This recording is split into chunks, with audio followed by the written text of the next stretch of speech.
Welcome to The Explainer. Today, we're diving deep into the relationship between the fundamental laws of physics and, well, the biggest questions we can ask about existence.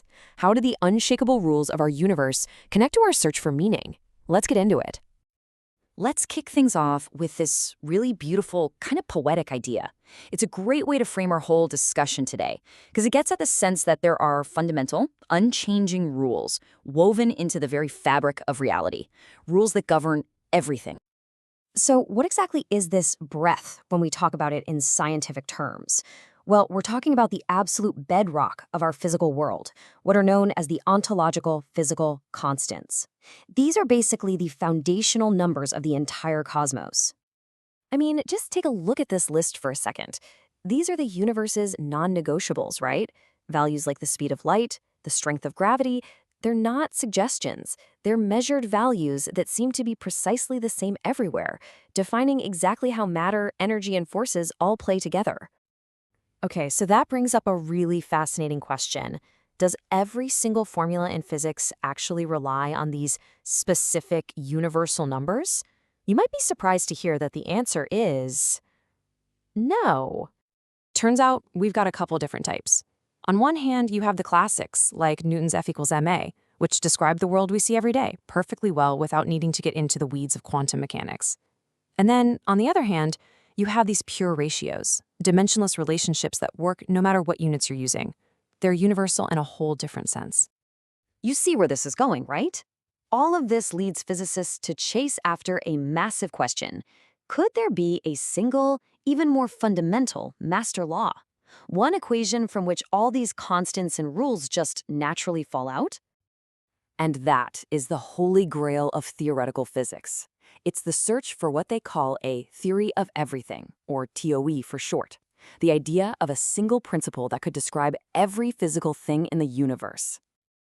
All right, let's really dig into what that means. A true theory of everything wouldn't just ignore those constants we talked about. No, its job is to explain them.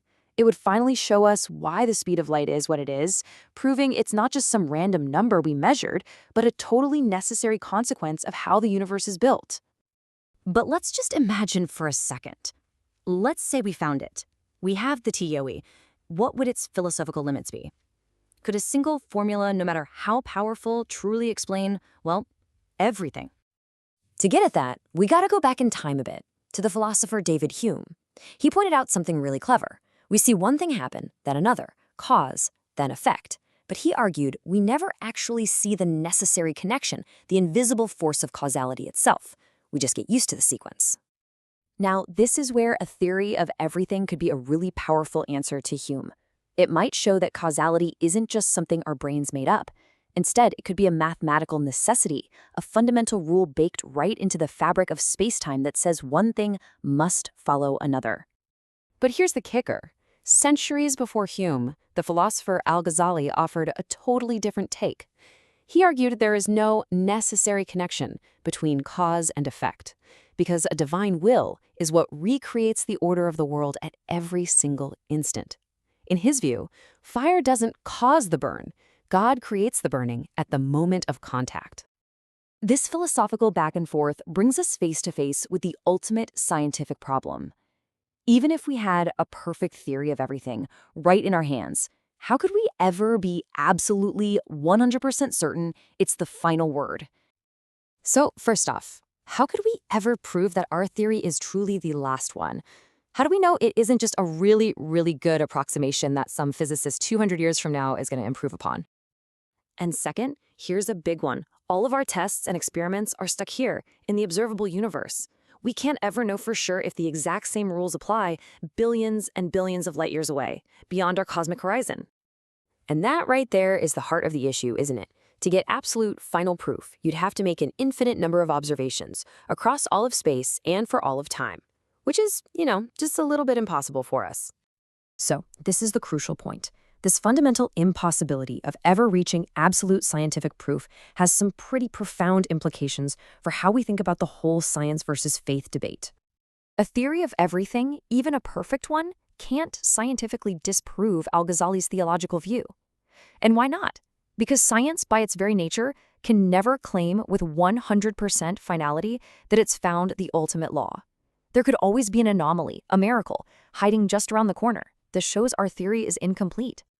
And that leads us to a really beautiful conclusion. Science and faith, they're not enemies fighting over the same territory. They're more like two separate but complementary human endeavors.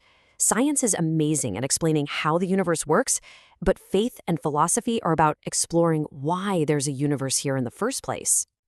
So, what's the big takeaway from all this?